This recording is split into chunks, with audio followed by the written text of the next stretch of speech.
Hello and thank you for joining the Thursday edition of Journalist Hangout. I'm Ayodele Uzubakum. Today on the program, 23 persons die in fresh Plateau violence, and later on the show, British High Commissioner says businesses are responding positively to President Tinubu's reform. I'll be hanging out with Babajide Kolade Otitoju and Dotun Oladipo. So if you're ready, let the hangout start now.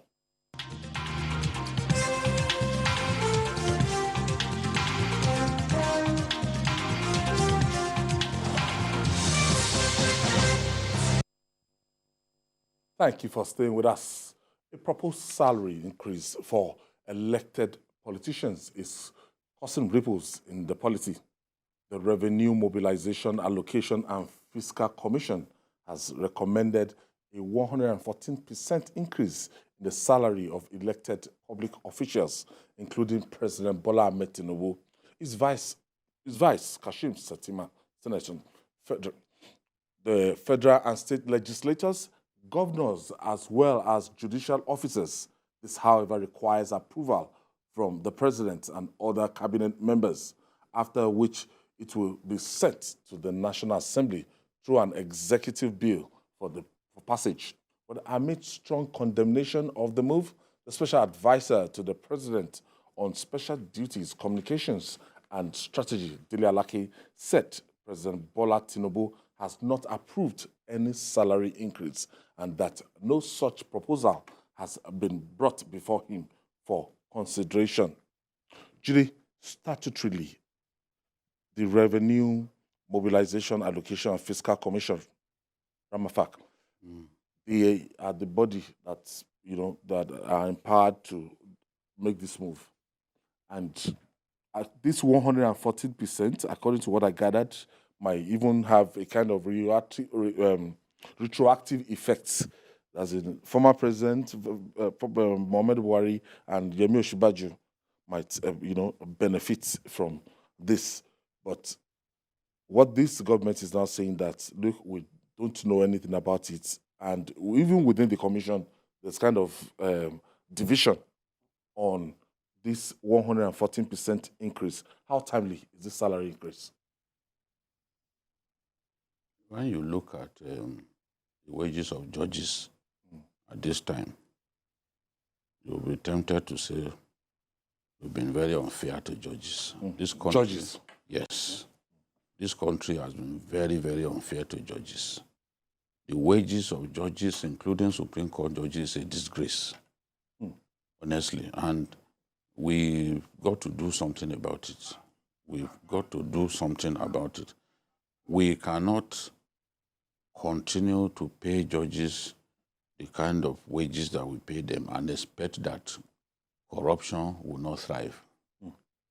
Because one of the ways to fight corruption is to actually pay people the kind of salaries that would ensure that it's much more difficult to tempt them. We know that people who are greedy, even if you give them all the money in the world, they will still be corrupt.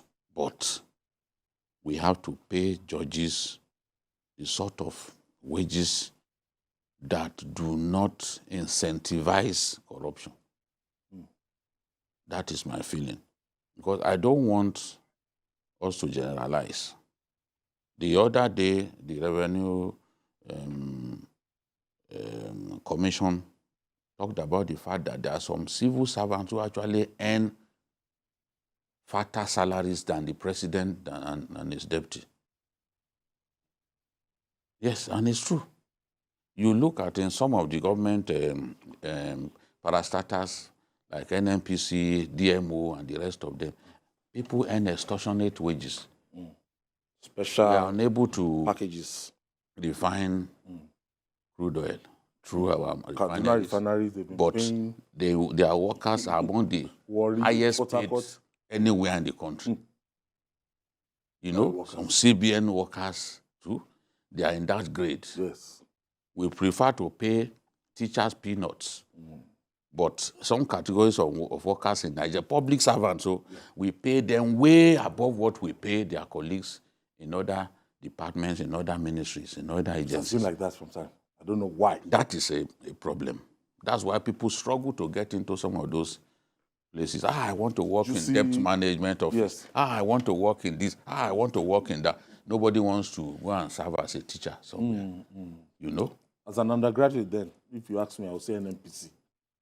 If it's not NNPC, I'll say Shell or Chevron. When we were growing up as old men, because I'm approaching 60 now, so I'm an old man. I see myself as an old man.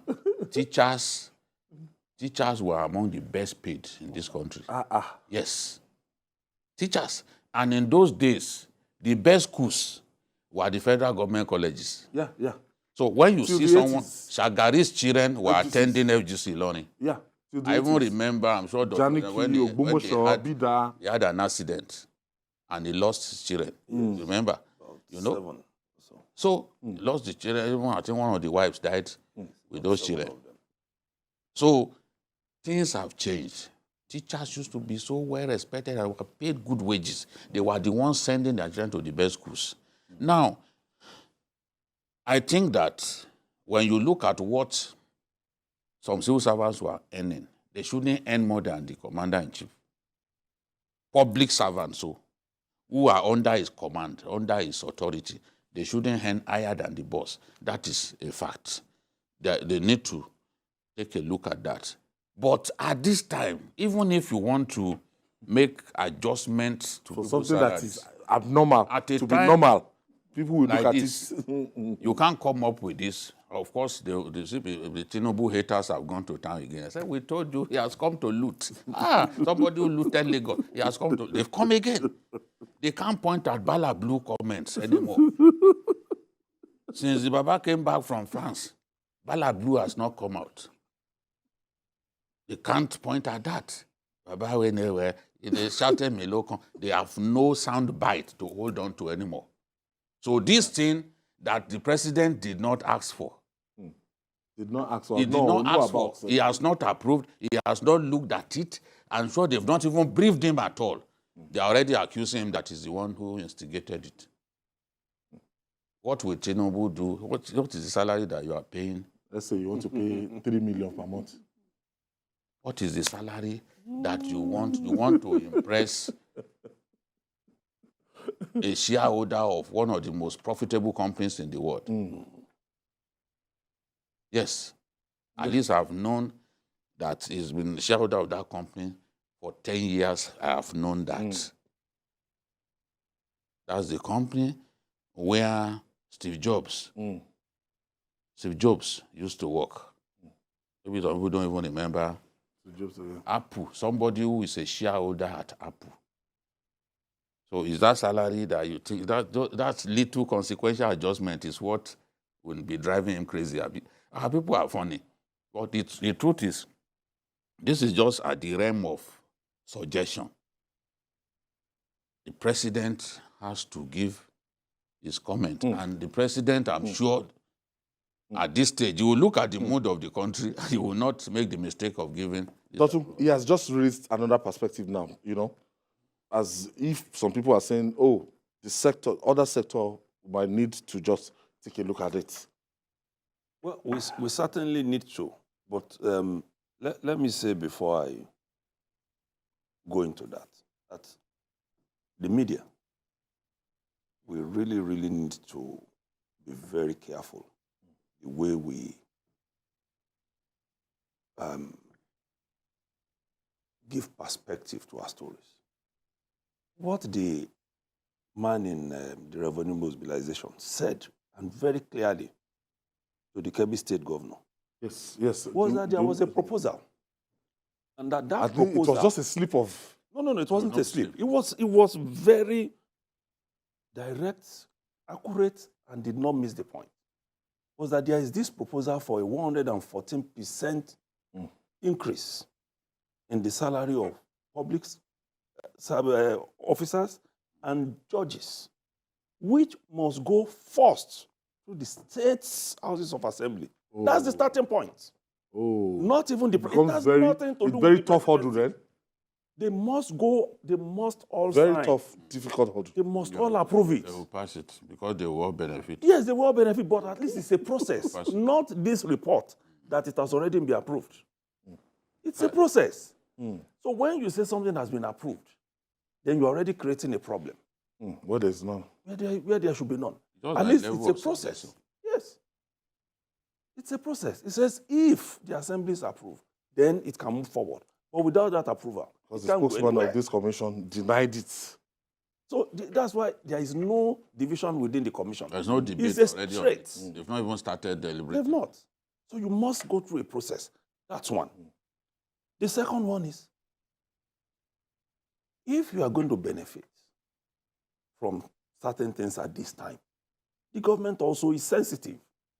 You cannot tell workers that you can't increase salaries, but only pay them certain remunerations that will be like allowances for the fuel subsidy removal.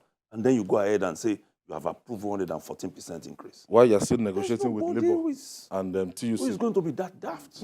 It's insensitive. It's insensitive. And then also, which is where Nigerians should be pushing towards. This morning, videos have started going around. See the government that says it's cutting down on this, it's cutting down on that.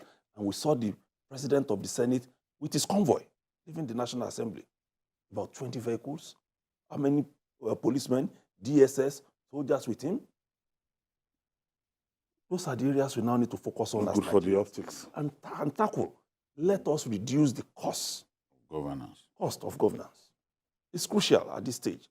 Otherwise, all of these vehicles, and expensive ones at that, in the convoy of these big men, at 488 naira. Because government can't get it any less. It's still going to be the same price, but it's government that is now paying. We must cut down the cost of governance, and very quickly too. I think that we don't have to fight. also do something along that line. I try to do something like that as soon as they begin to settle down. It's impossible to take all the big decisions when you don't even have ministers yet. You know, it can't even be done in one day. Yes, it's just a gradual It thing. took years. You can't believe that this man is less than a month in office. And look at the movement that we are seeing. So people need to be patient. They need to be patient and not jump to conclusion so quickly. They started abusing him about something that he knew nothing about.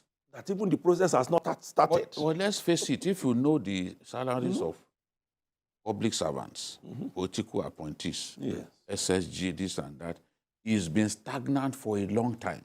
For a long time. In fairness to them. For a long time. Yes, it's been stagnant for a long time. Special advisors. And the salary is nothing. Special advisors. It's not because for a lot of them they have opportunities to take money here, spend money, or take allowances here. Look, the salaries that they earn. I remember former Ngige, former Minister of Labour and Employment, saying we know the salary of the president now. 900,000 as a minister. Special advisors earn 800,000. So that's what Special to the president, not to governors, not to. So we know what even the president, how much does he take home? So it's legitimate for something to be done, you know, about their wages.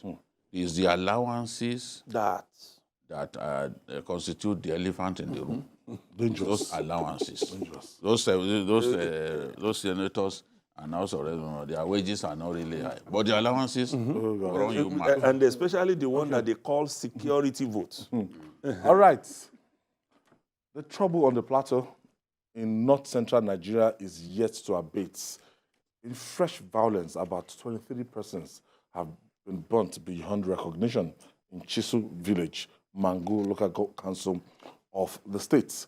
The attack took place about 11 in the night, when majority of the villagers had already gone to bed, while 15 people were killed in Chisu. 8 were massacred in Bua community. Let's hear from the governor on this.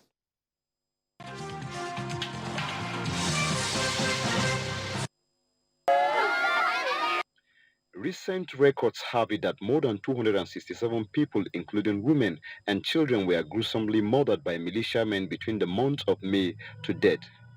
About 50 villages across Mangu, Barkiladi, and Riam local government areas of Plateau State have come under incessant attacks. The efforts of the security operatives in tackling the invasion have been questioned by some leaders of the affected communities and individuals. The state governor met a few weeks ago with the warring Fulani and Magavul stakeholders to discuss measures to avert further attacks in the areas. Worried by the persistent invasions, Mr. Mufwan also visited President Bola Tinubu to seek federal government intervention on the killings in the state, as he revealed in a gathering in Jos. About 16 to 20 villages have almost been cleaned up. And the attacks have continued unabated. We have taken some steps, we have put some measures in place, but I'd like to promise Plateau people that by the grace of God, this situation will be arrested. Some stakeholders in the state we spoke with shared their thoughts on the situation and the way forward. We pray and believe that the president will look into our plight of having state police, because once we have state police, we will be able to police our own environment, our own community. We'll be able to know who is truly ours and who is the enemy. Where these things are happening are in the rural areas. So the current service chiefs and heads of security agencies must come up with a strategy that will be operational in the rural areas. And my appeal to Mr. President and the new service chiefs to please put their searchlight on the Plateau, because Plateau is still boiling. To put an end to these recurring attacks in some of the Plateau communities, the security operatives must come up with new security approach on the situation, as well as all hands must be on deck if we must achieve this. For Nom Joshua, TVC News, Jos. Jide, it's not today that this Plateau crisis all over, especially places like Rayon, local governments, you know. Back in Ladi, they come. This is Mangu now. Mangu. And I think it's time we have to look into this. Is many communities in Plateau State have been completely destroyed and renamed by the invaders. Destroyed, the original inhabitants chased away, renamed and occupied by new people. Can you beat that? After killing. After wasting them, I know a retired ambassador in our country. I know a retired ambassador in this country who can no longer go to his village because the village has already been occupied by new people and renamed. This is the truth. How did we get to a situation in which people will come from foreign lands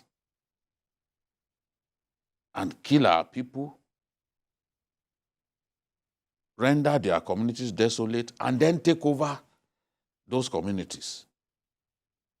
As I've said before, it is possible to put an end to these killings.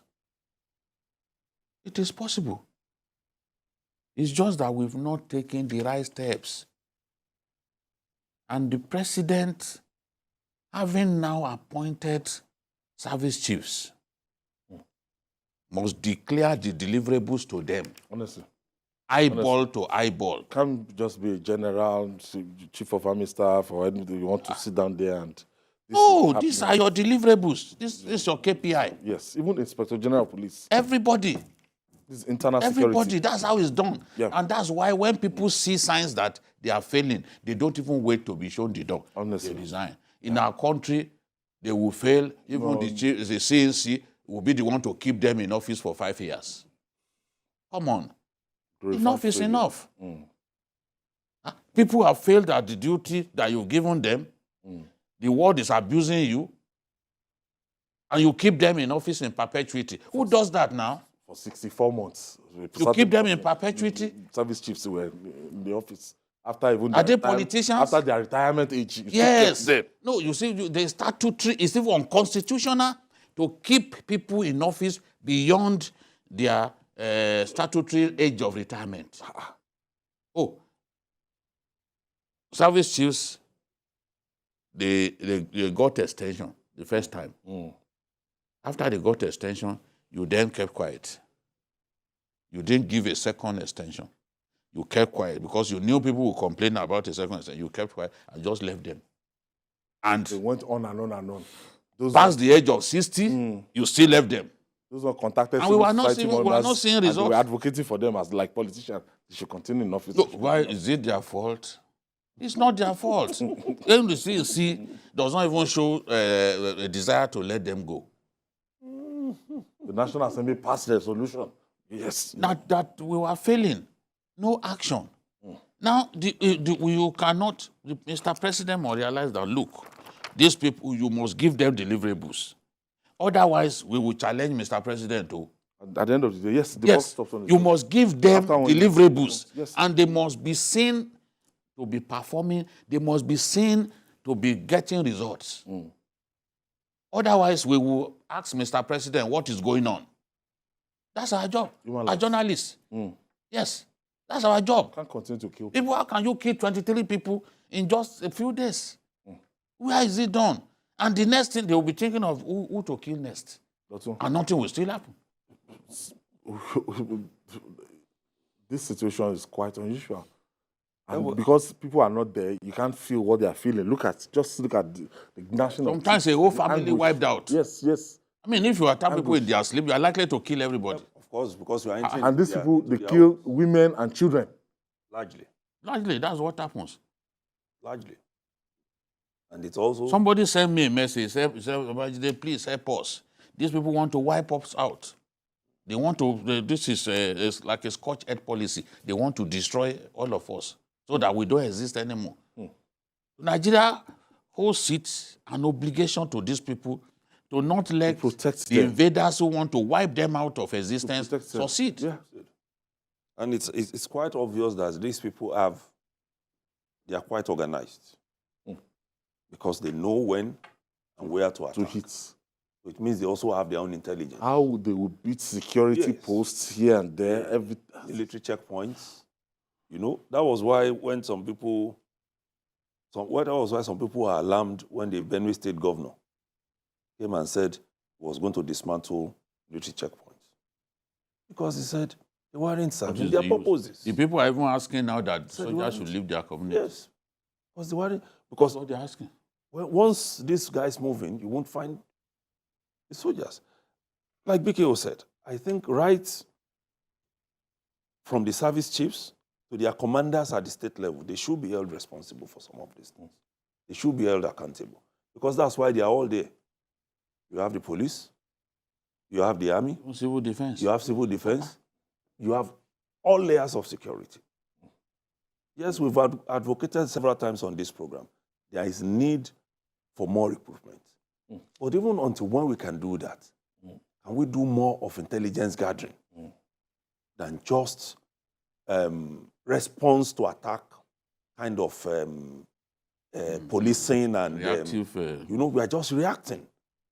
When an attack happens, you move men into that village. Those people have moved. Where they are moving, those people have moved to another place. And once they attack there again, you go there. So it means there is no intelligence. Because these people, like BKO said, they are sophisticated and international in nature and operation. So how did they move in and then we are unable to track them? All right. We'll take this breather. When we come back, we'll talk more. It's still Journalist Hangouts. We'll be right back after this time out. Don't go away.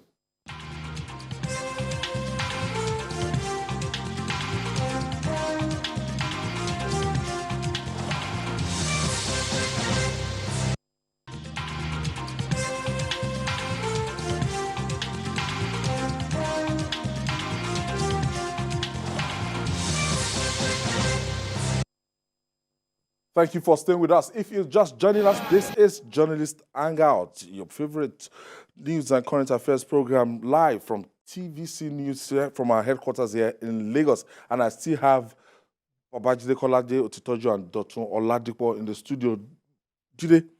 Now, one of our viewers just sent a message and they was saying that during the time of President Muhammadu Buhari, that we were praising from President Muhammadu Buhari, and I said, look, at no point in time did we praise President Muhammadu Buhari on security. I remember back-to-back editions of Journalist Hangouts that they were killing people up north. They were killing people. Bandits were killing people all around. At no point in time did we cut that administration any slack. So get your facts right. Where the government deserves praise, you will praise. If he bought weapons for them, for example, you will praise him. On the occasions when he bought weapons for them, I praised him.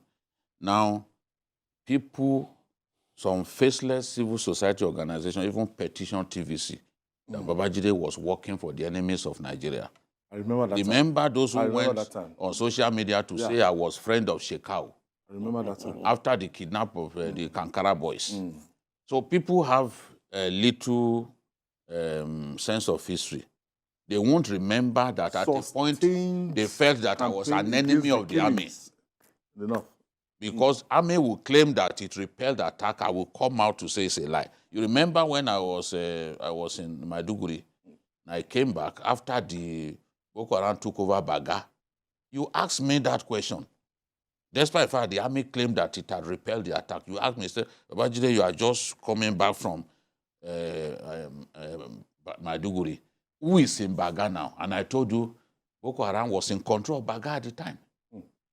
The people who claim that they repelled the attack, if you give them the Quran, they cannot swear that they repelled any attack. The fishing community.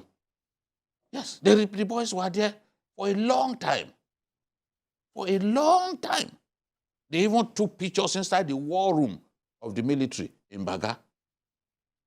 They sat down. They were mending their tires. They sat down. They took pictures of themselves. So people will not remember those times. They don't want you to praise people even when they achieve something. When we started making progress in Borno State, I was the first to say, yes, we started making progress. I went there to assess the progress by myself. I took risk. And I came back to say, yes. And when it was very difficult. So what are we people talking about that we were praising him? We are. Many people even felt that we hated the president. Only those who are committed to the truth will not think Babajide, oh, he's an enemy of APC. Remember when they were calling me tomato journalist now? Silly people. What is a tomato journalist? For a story that I caused to be written on tomato, we won an award. TVC won an award. Because at that time, it was very expensive countrywide. Good out of hand. Yes, and we needed to respond. It's my job. Our job as journalists is not to please people. It's to say the truth. Look at somebody when he saw all those tanks in Borno. He says, you mean we have all these tanks? Those tanks, a good number of them were bought by President Buhari. Does he not deserve praise if he bought weapons for the army? We challenged him to buy the weapons. Yeah, before that time. Yes, we challenged him. Yes. At the National War College, with generals looking at me, I challenged the president to buy game-changing weapons.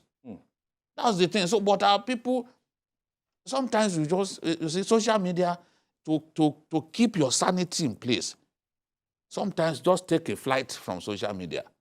That is why the journalists who sit in their studios, who do not know Nigeria, who pick up stuff from social media and use it to ask questions and use it to say absolute rubbish on air, they are the ones who are addicted to social media. When was the last time they did a story? Have they ever done a documentary? Do they even know our country?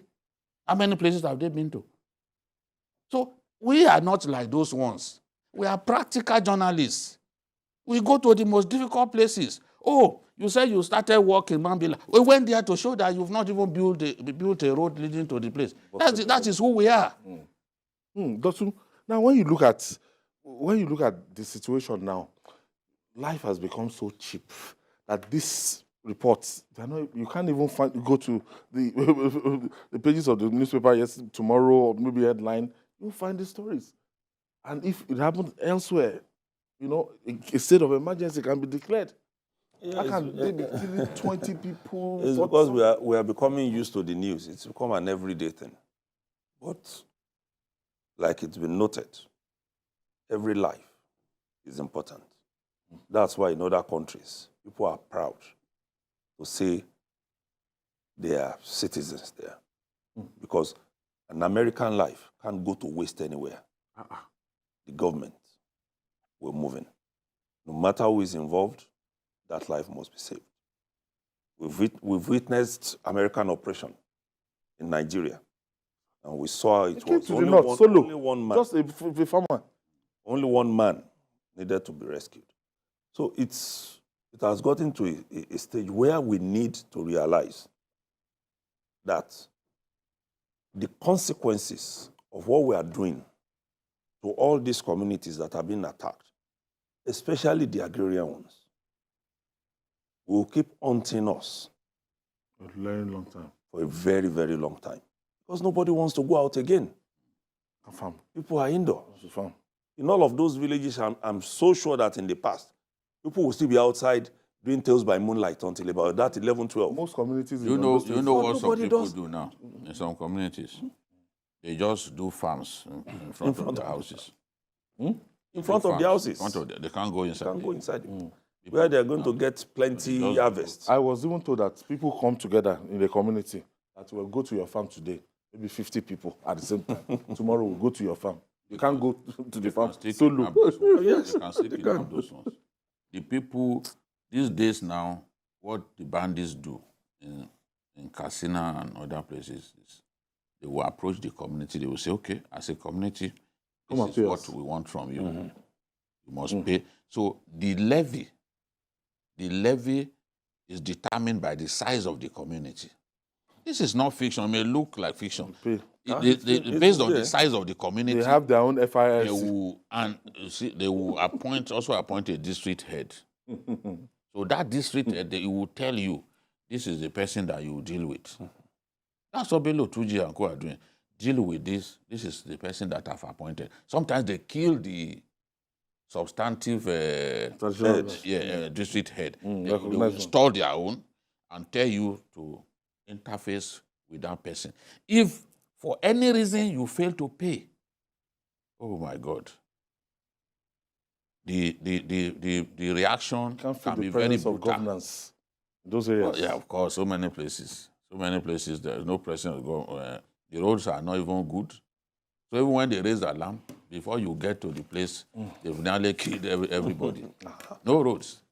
So why? But banditry is a big challenge that this administration Must tackle. must deal with. As we are dealing with the issue of the economy, banditry, you have to deal with banditry. All right. Most times, intentions can go a long way in bringing positive impact, according to the British High Commissioner to Nigeria, Richard Montgomery. Businesses in the United Kingdom have begun to respond positively to the first policies of President Bola Ahmed Tinubu, including fuel subsidy removal and the unification of foreign exchange rates. He stated this when he met with Vice President Kashim Shettima at the State House, Abuja, that the policies are important to attract investment into Nigeria. Let's share the story by TVC News, Femi Akonde.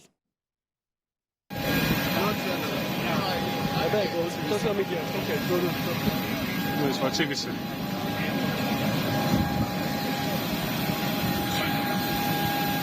It appears President Tinubu's participation in the new Global Financing Pact in France is off to a good start. He has held meetings with the staff of the Nigerian embassy to structure his schedule and engagement with other world leaders and foreign investors that are eager to do business in Nigeria.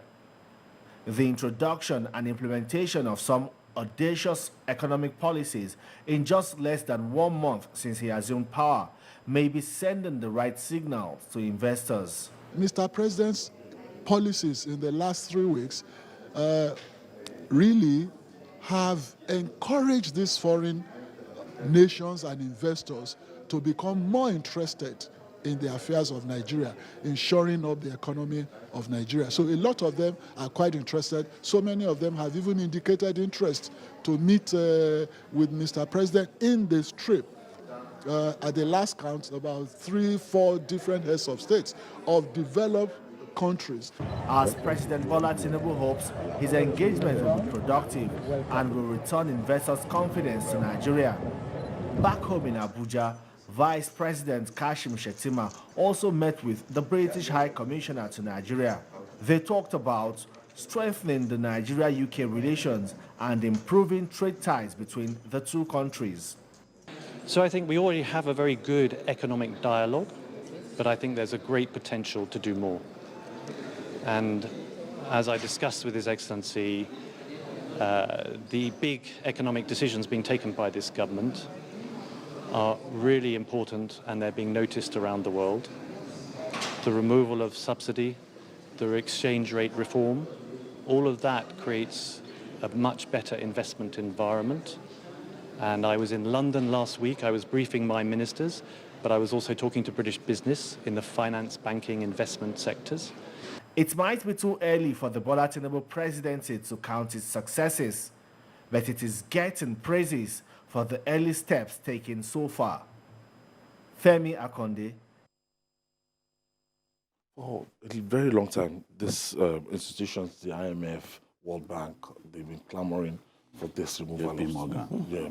And for a long time, we've not been able to find a lasting solution. And now they're saying with even the closing of the parallel market, Convergence of the foreign exchange markets. Now, because the difference before was so annoying and alarming.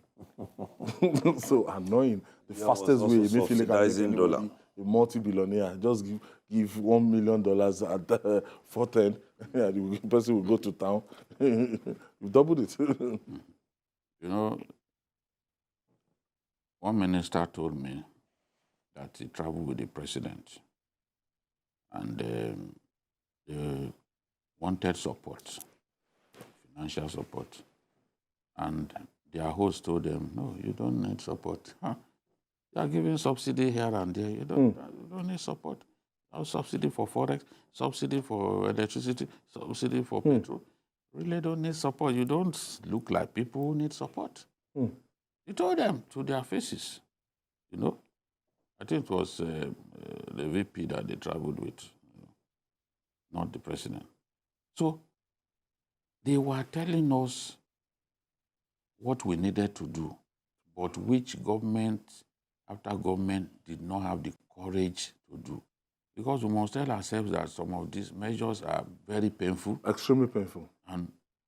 But they are inevitable if we want to set Nigeria on the path of real progress.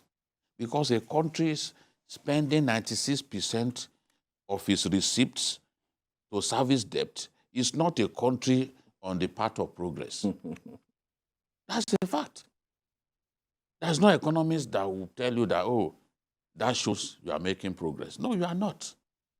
You are not. And a good chunk of what should actually come to us as revenue is what we were using to pay subsidy with over-bloated claims, over-bloated consumption level. Even non-existent. We never got the accurate figure. Claims. People will make subsidy claims. Will say they want to bring vessels or PMS into our country. They will divert it to Benin Republic and sell it there. Some were even selling it outright on the high seas. You know, some of them were jailed. For so long, people were stealing. Some of them fled the country. Yeah, people were stealing. The Igboje panel. Yes. That was a much deeper work than the one that the House of Reps compromised itself while doing. And we had the issue of keeping dollars inside cap and all that. So now, the Forex situation is one of the biggest problems that ensured that foreign direct investment was not coming into our country. You, Ayo Zubagu, cannot get up from here to say you want to go and invest in South Africa, and when it's time to repatriate your money, you want to repatriate your money to your country, then CBN tells you, sorry, we don't have. Emirates left because of that. Emirates. Now, until tomorrow. So many companies have suffered. We are the worst. When you are looking at trapped funds, we are the worst. Trapped funds. Now, if you are hearing that people's funds are being trapped in Nigeria, you bring investment into the country at a certain rate. look at it this way. I was asked whether it makes sense. You bring, let's say you brought the naira, the dollar was let's say it's 460 when you brought your investment to the country. At the time you wanted to repatriate, because of the volatility of the exchange rate market, you then get it at a rate lower than what you brought in. Will you be happy? Now, this convergence will ensure that we achieve stability, because there is no sacred cows anymore. In the past, we were having a different rate for schools. We were having a different rate for Hajj and pilgrimage to Jerusalem. You know, we were having a different rate for manufacturers who want to bring in imports, or raw materials. But now, even the federal government is subject to the I&E window. That is where everybody will trade. And they will find a kind of equilibrium on a given day. That will be the rate.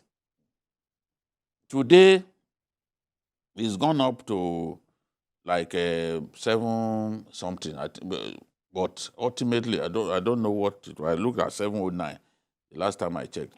But I know that it will eventually... Weeks ago, it was some 55. Yes, it will crystallize at... No, I'm talking about that IE window. Okay. The new... Investors and exporters window, where they are all trading now. So now, it will eventually stabilize at maybe 600 to 660. That is what JP Morgan has predicted. Yeah. What we need is stability in that market. Once we have stability in that market, investors will have the confidence to come back. Right now, given the volatility, nobody wants to come and do business in Nigeria. So many big people have withdrawn their business from Nigeria and gone back home. So once we achieve that, even the dollar inflows, you know, once you have stability and more people are coming in, that dollar liquidity that is a big problem for us, we will be able to solve that problem. Yes, foreign direct investment. And you know why we will also be able to have dollar liquidity? Because a good number of people were keeping it simply to trade with it. They will now know that it makes no sense. Because the disparity that they were enjoying. Before, it used to be 300 and something. Look, let's even look at before the president took the decision. 460. 460. Then on hand. To 768. Look at the gap. That is, it will only encourage people to trade. Just $5,000. Yes. With $5,000, you get... Dotun, we want to bring in raw materials for his pharmaceutical company. He will not be able to lay his hands on. He needs it badly. Yes. If people but if you are connected, they will not be able to get it. Bank staff will be encouraging people to say, don't you want to travel? It's your BTA that they are targeting. They will do business with you based on your BTA. So the president said, no more avenue for cheap trading with the currency. He said it, and he has done it. See, it's probably the step that has gladdened these foreign investors, the IMF and the rest of them the most, because they know that at the end of the day, people will be able to access the dollar much better than before. And once we have that stability, Nigeria will be a good place to come and do business in. Like the envoy said, it's a good signal that this administration just sent out, and a lot of people will take interest and they will know that we mean business. I really quite agree.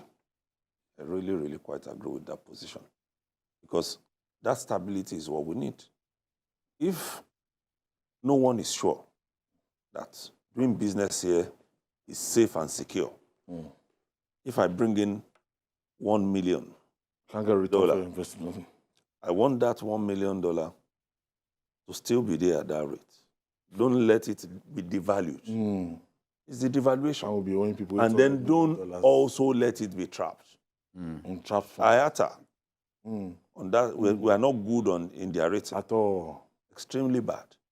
And who wants to trade in an unstable environment? And we have the traffic. We have the traffic. Yeah. A lot of people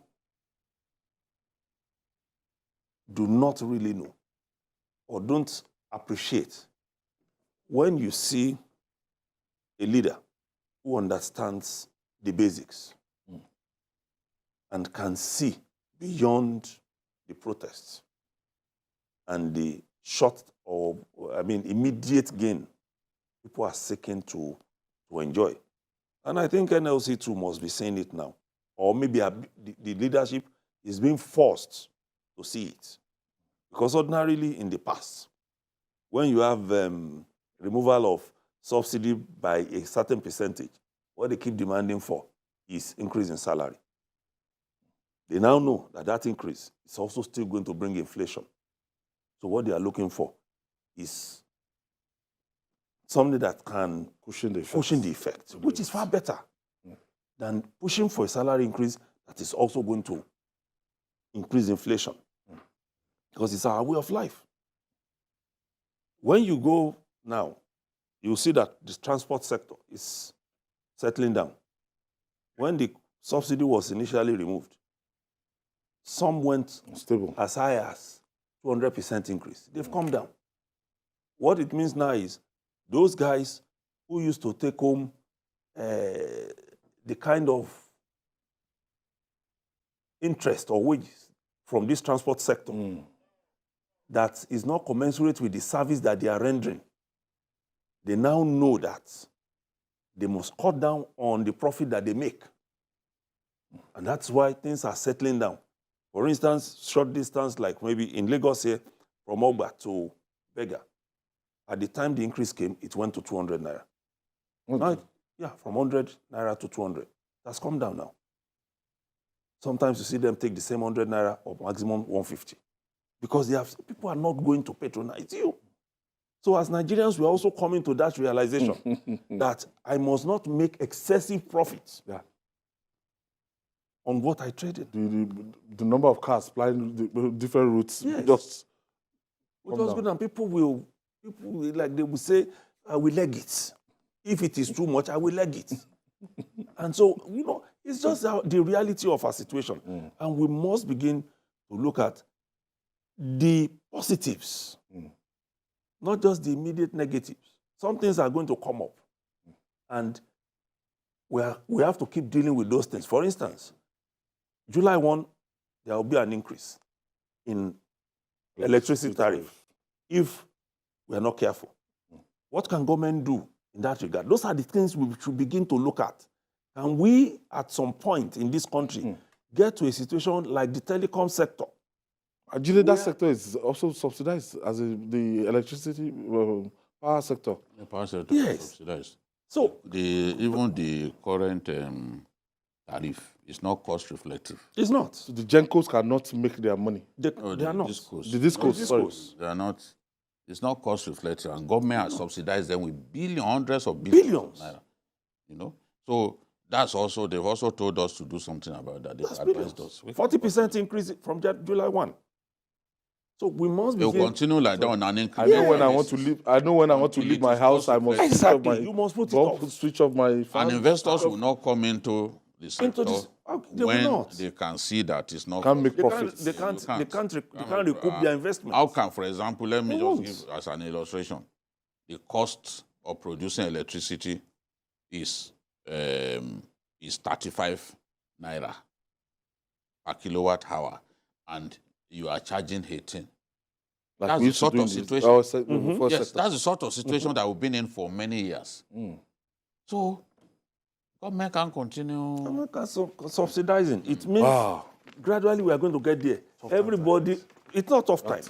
We are going to begin to adjust gradually. Yes. Because when we get it right, eventually, just like the telecoms when we started, the tariffs were much higher than we are paying now. Before, when I you know said, that even the fuel price will come down. It will come down. Because the of this war in Ukraine. Is that war that led to higher this thing? When we started with telecoms, a text message was about 10 naira. Now we pay about 4. So it means with competition, we're going to get it right. All right. I want to thank you, Dr. Oladipo. Thank you for your contribution. And Babajide Kolade Todibiki. Thank you. Thank you for always being there. And that's our offering today. Join us tomorrow for another episode of the program. And we are on YouTube, youtube.com/TVC News Nigeria. I'm Ayodele Uzubakun. See you tomorrow. and God bless Nigeria.